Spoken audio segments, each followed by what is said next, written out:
So in the previous lesson, we were talking about mitigation and adaptation strategies. We are continuing with that now. We talked about agricultural pollution, in which there is a problem of yield, and so that lack of yield or the low yield or those things are addressed by using more chemical fertilizers. The soil loses its energy when it is cultivated with one crop again and again. So these are various things that need to be brought into the knowledge of farmers. And in India, it is very common to burn up the leaves and the leftover crop, and it seems to be a very traditional practice, and which releases methane into the atmosphere. So there are other ways to deal with this waste, and many homes now have compost places. There is a lot of electrical equipment out there which creates compost out of the waste that is left over. So such things can help a lot in mitigation. Avoiding that burning up of the leftover husk and the leaves can be one way of mitigating this CHG influence in the atmosphere.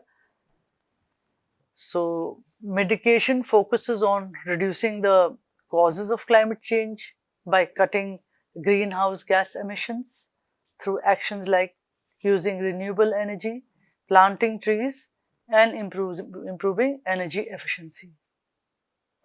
Adaptation aims to adjust to the changes that are already happening, such as building stronger infrastructure, using drought-resistant crops, improving water management to cope with more extreme weather. So we have in modern houses today the idea of solar power and also the idea of rainwater harvesting. Such things are adaptive strategies which help cope in the dry seasons and the shortage of water. So it is something that one has to be very inventive and very insightful to do these things, and these are small steps that individuals and families can take to sort of reduce the impact of climate change.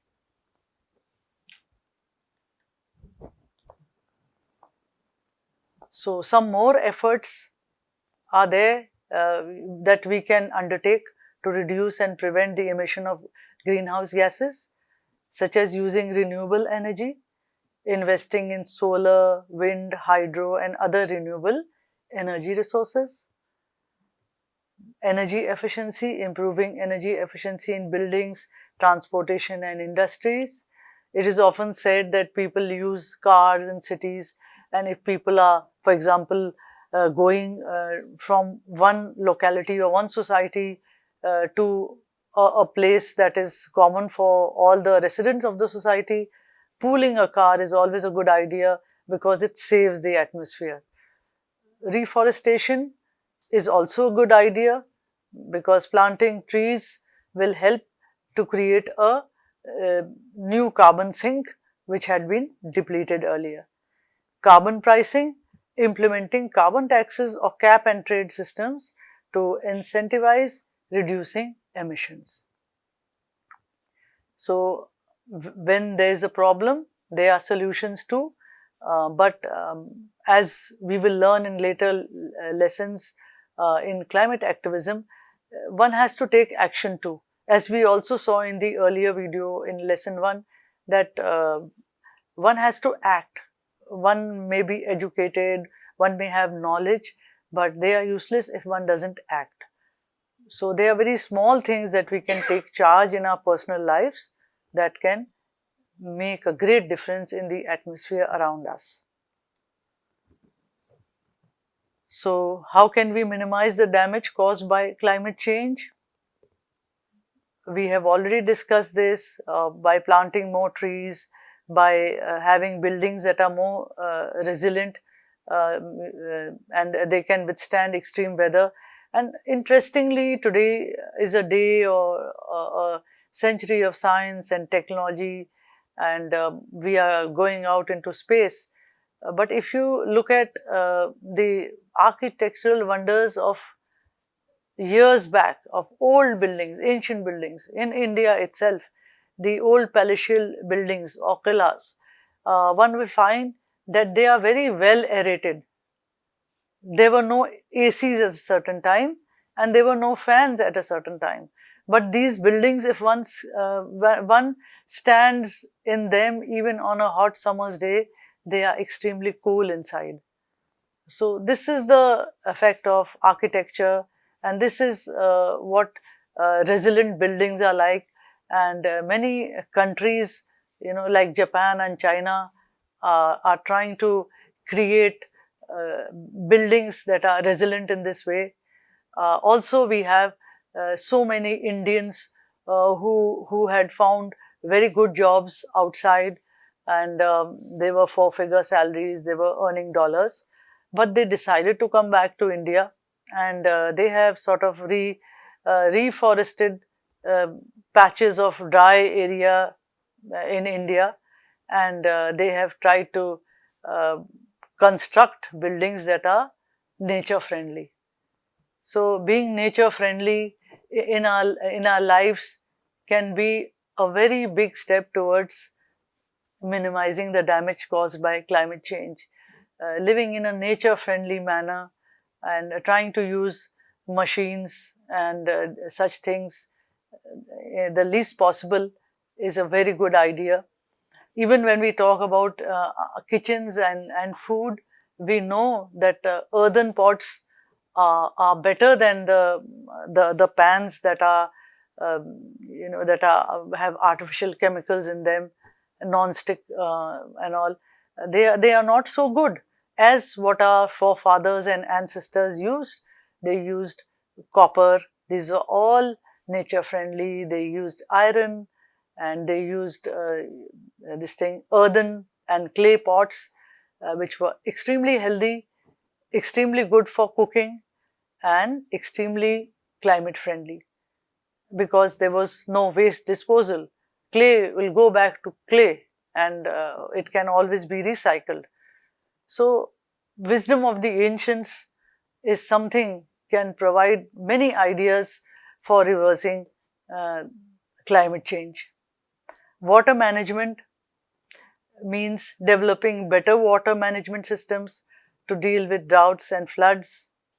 And one can also improve on agricultural practices, developing crop varieties that are more resilient to changing climates. So science and because of this threat of climate change, there are more and more books out there that not only deal with climate change as something general, but they deal with all the aspects of the natural world. There are many books there that talk about the non-human world of the trees and how the trees are in communication with each other. The non-human world of the fungi, how they are a network that is connected with the trees. So we can see that the whole ecosystem, let's say of a forest, is a network of connections between the trees and the fungi and the smaller creatures, the lesser, the unseen microbes. All of them, the worms, etc., are all connected. And when that network works in connection, then the forest remains healthy. So this resilience in agriculture or building or developing crops which are resilient, it should not be a chemical procedure.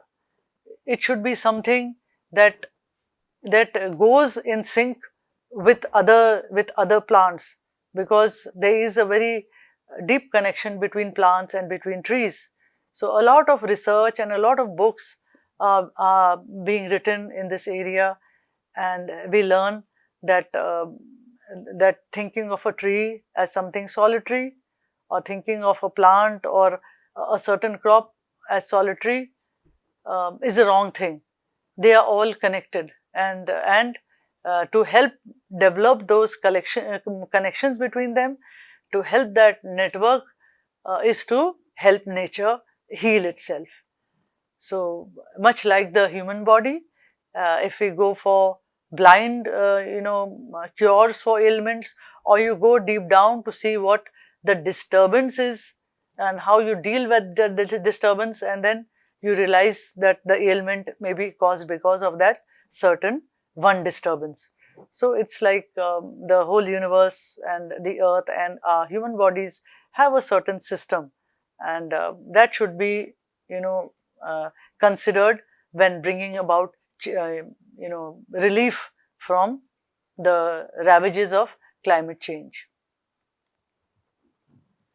There have been a lot of efforts on the part of various countries to address climate change from time to time, but as the concern grows graver and graver today, so the agreements are slightly different. But it was good that there was a beginning, and in 1987 there was the Montreal Protocol, which phased down the consumption and production of man-made chemicals that deplete the ozone layer. So this is 1987, and one needs to know that during the 1960s was the beginning when there was an awakening towards this issue of climate change, and that's where the climate writing started.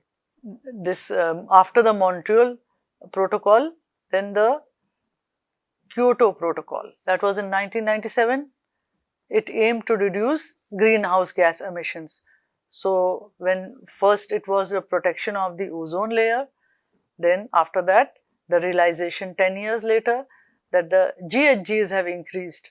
So the Kyoto Protocol aimed to reduce greenhouse gases. Then the Copenhagen Accord to 2010 was the first constructive step towards a comprehensive global action on climate change. And finally, in 2015, there was the Paris Agreement, an international treaty signed in 2015 aiming to limit global warming to well below 2 degrees Celsius, and which till this day I'm not sure has been followed. There is still such a lot of conflict between the believers and the disbelievers in climate change, and this goal is extremely difficult to realize with so much of argument and debate. Nationally determined contributions. Each country outlines its plans to reduce greenhouse gas emissions and adapt to climate impacts. Climate finance, funding from developed countries to help developing nations mitigate and adapt to climate change. So here also I like to mention that the extremes of climate change, the extreme climate events, and their most negative and their most dangerous outcomes are felt by the third world countries, the countries that are not so developed. Because the developed countries, if they sort of release this kind of negative action and they start this climate action which results in all this damage, they have access to somehow reduce the effects on themselves. But this is not so for third world countries. The affluence of, let's say, a country like America is there. So all the comforts that the consumers enjoy of all the eateries and the processed foods and all, which may not be found in the remote areas of Africa. But the effects of all that climate damage is felt in the form of droughts and mass migrations, and we just have to go to YouTube and watch the videos of people in the African villages, how they tell you that they were surviving on farming in certain areas in their village, and after some time the land became useless because of droughts, and then they had to migrate to other villages, and when that is finished they migrate to others. So there is constant famine, or there is flooding, or there is drought. So this is the result and outcome of the richer countries, and the poorer countries suffering because of them. So it is a part of climate justice that the developed countries should aid the underdeveloped nations or developing nations to deal with climate change and its impacts.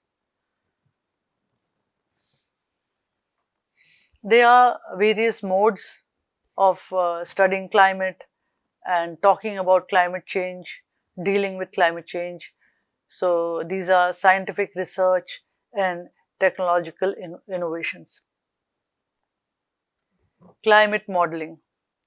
Using computer models to predict future climate changes and their potential impacts. Renewable technologies, advancements in solar panels, wind turbines and battery storage to enhance renewable energy capacity. Carbon capture and storage, technologies to capture and store carbon dioxide emissions from power plants and industrial sources. But when we talk about the use of computer, how many of us know that when we use a computer for even 1 hour, the system is using tons and tons of water. The internet that is used, the emails that we used, all that is using tons and tons of water in the places where the origin and where the management is there. So, like internet and computer has now, it's something that we cannot do without, even mobiles. But what does it cost us, and how can we reduce that cost on water, that price that nature pays for our activities and our pleasures? It is certainly a question we must try to answer. How can we mitigate those effects and yet live our lives as fully as we want to? So here comes the idea of public awareness and education. So the best thing to start with is to educate people, to educate students, to educate farmers. In a later stage, when we discuss climate activism, education of young children is discussed. But again, education is something, or public awareness is something, is often determined by political agendas. So what kind of public awareness, how much of education, does education mean climate education, or is it going to be a controlled education? So there are many questions here. So awareness campaigns can be there, where you educate the public about climate change, its impact and actions that can be taken, but that education should be in the sense that it tells about climate, that it is not about protecting the interest of certain people or lobbies.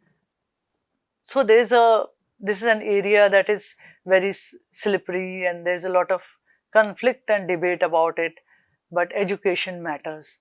If the youngest of our children can be educated, it would be certainly very good for the atmosphere. Climate education should be integrated into school education and school syllabi to inform future generations. However, it is not so. It is something school curriculum and syllabi are governed by various factors. So bringing in climate education is really a difficult step. And yet there are governments and countries who are doing that. So it is not impossible, but it needs a vision of the future for the coming generations to be able to educate the younger generation now.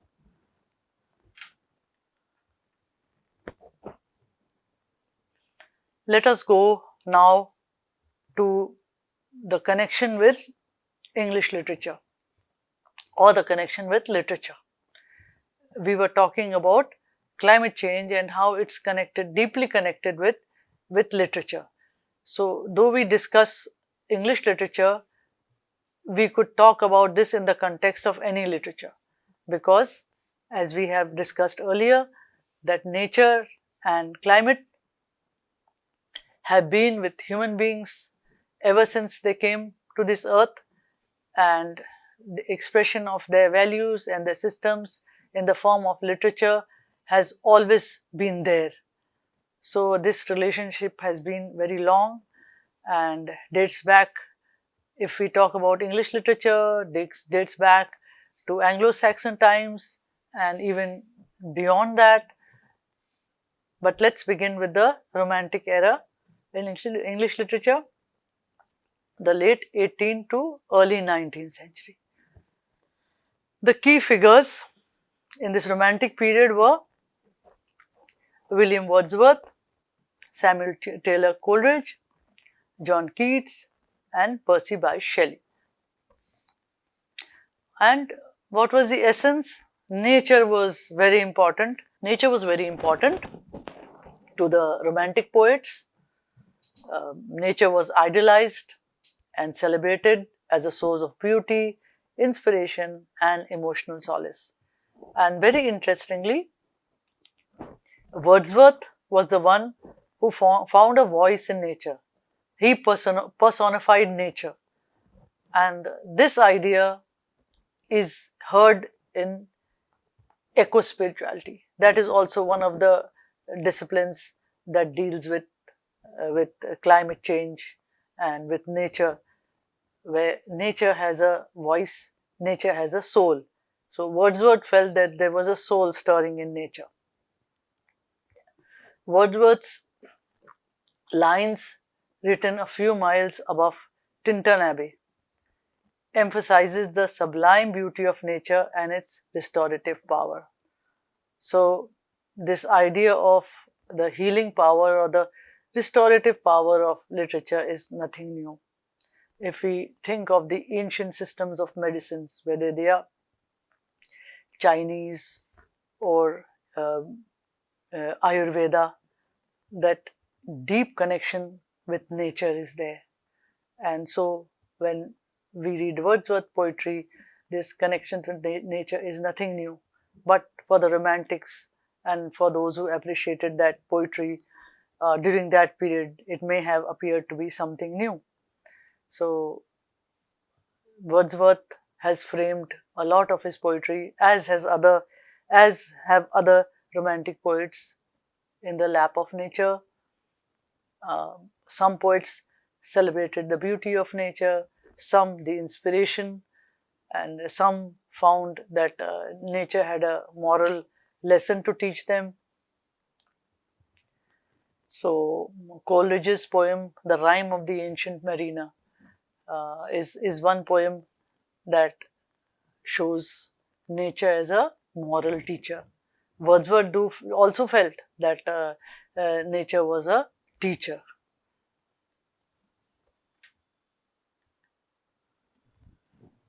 Then we come to the 19th century, where the impact of the Industrial Revolution was felt the most. This was the Victorian era, and the key figures of this age were Alfred Lord Tennyson, Gerard Manley Hopkins, and Thomas Hardy.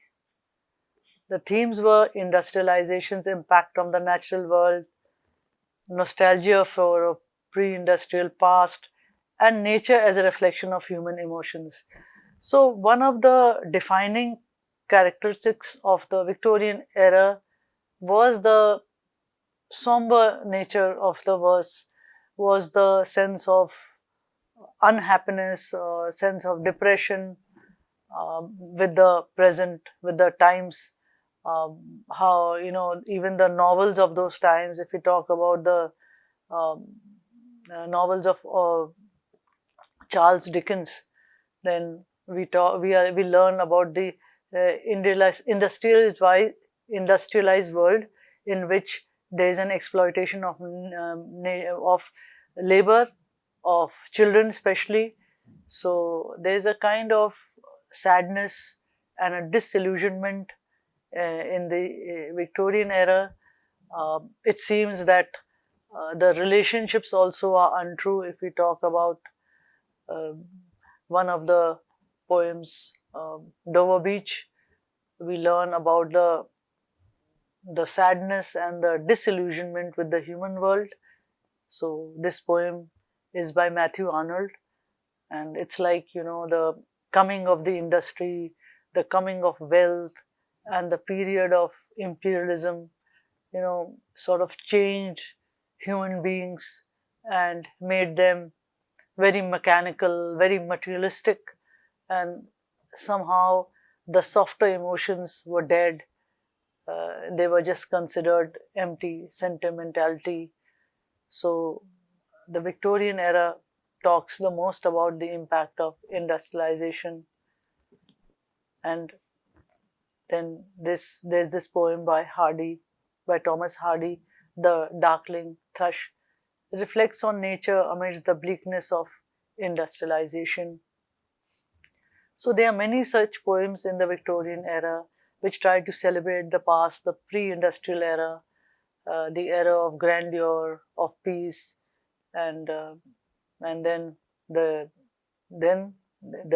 exploitation and the misery and the unhappiness is pointed out in their works, in the poetry, in the prose.